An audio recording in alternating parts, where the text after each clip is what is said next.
Kapolri Jenderal Listio Sigit Prabowo menegaskan komitmennya dalam memberantas judi online di Indonesia hingga ke akarnya. Kapolri akan memeriksa siapa saja yang terlibat dalam kasus judi online termasuk jika hasil pemeriksaan mengarah kepada nama-nama tertentu termasuk mantan Menteri Komunikasi dan Informatika Budi Aris Setiadi.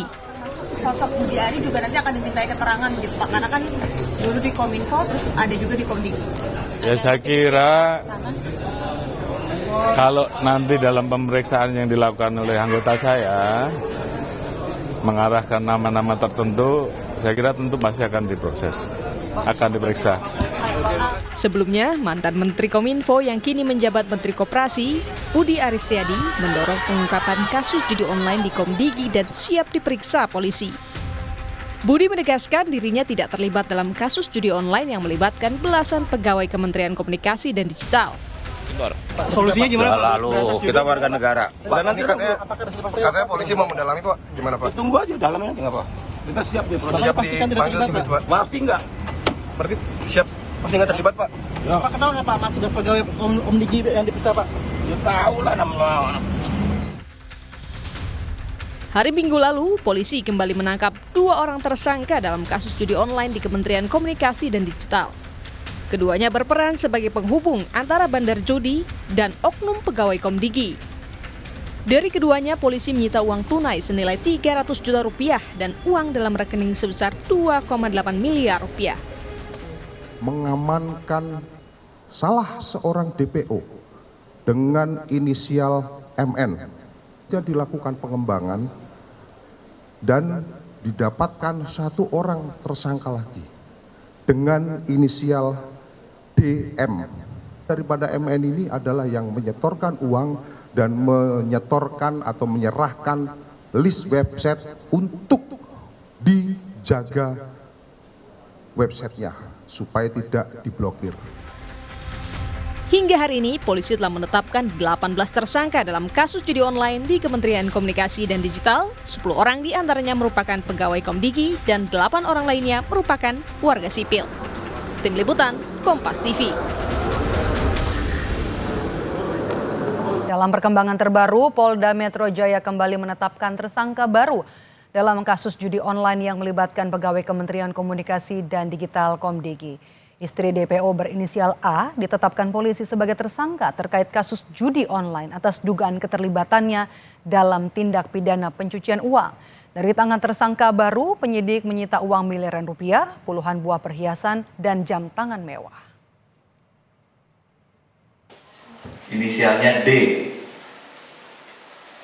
Ya, D ditetapkan sebagai tersangka karena diduga terlibat TPPU, tindak pidana pencucian uang, yang dilakukan oleh DPO A alias M. D ini, tersangka D adalah istri dari DPO A, ya. Kapolri menegaskan keseriusannya dalam memberantas judi online di tanah air. Kapolri bahkan mengaku siap mundur jika tersangkut judi online. Apa yang jadi kendala membongkar jaringan judi online khususnya di Kementerian Komunikasi Digital? Siapa yang bisa memiliki kuasa sehingga mampu mengatur kerja jaringan judi online di Komdigi? Kita bahas sore hari ini di Kompas Petang bersama dengan pengamat kepolisian ISES Bambang Rukminto. Selamat petang, Pak Bambang.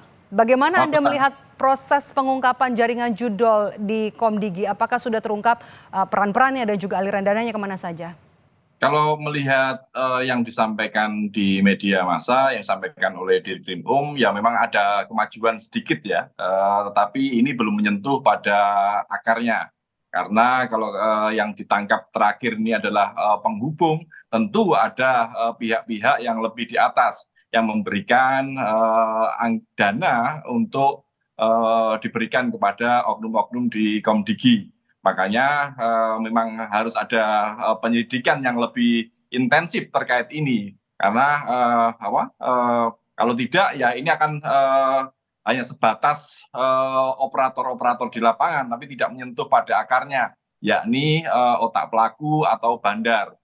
Di kementerian sendiri seharusnya juga ada, sebagai lembaga pemerintah seharusnya ada satuan kontrol dan pengawasan yang ini ternyata juga tidak efektif. Makanya memang di kementerian ini juga harus ada pihak-pihak yang diperiksa, termasuk kalau dorongan masyarakat, Menteri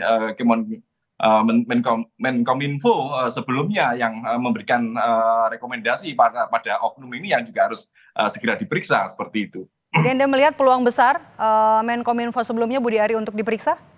Harusnya demikian, karena sangat naif sekali bila seseorang yang seperti disampaikan oleh Polda Metro yang tidak diterima sebagai PNS kemudian diangkat lagi. Artinya ada sesuatu sesuatu hubungan spesial antara yang memberikan rekomendasi dengan yang diberikan rekomendasi.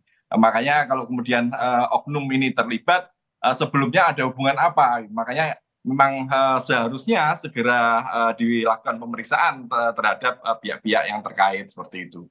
Ada 10 pegawai dari Komdigi yang jadi tersangka dalam kasus ini. Atasannya apakah kemudian juga patut untuk diperiksa? Harusnya demikian, karena kalau kita melihat tata kelola birokrasi, ada satuan pengawas, inspektorat di kementerian yang menjalankan pengawasan. Apalagi kalau kita melihat lokus dari oknum-oknum ini kan bukan di institusi di area Komdigi, tapi di luar. Ini juga menjadi pertanyaan mengapa bisa di sana pengelolaan penutupan akun-akun situs-situs judi online ini kenapa di luar malah di Bekasi seperti itu. Makanya ini tentu ada yang memberikan izin untuk dilakukan di sana seperti itu. Terakhir Pak Bambang, apakah Anda melihat juga di sini polisi sudah mulai bergerak untuk mengejar sosok yang kuat di jaringan ini?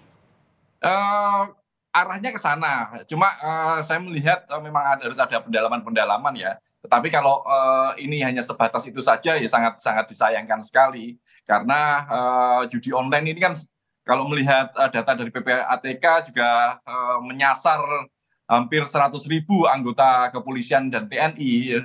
Makanya harus gerak cepat yang dilakukan oleh kepolisian untuk melakukan pemberantasan judi online ini gitu. Komitmen Kapolri ini harus konsisten, harus dinyatakan dengan implementasi yang lebih bagus seperti itu.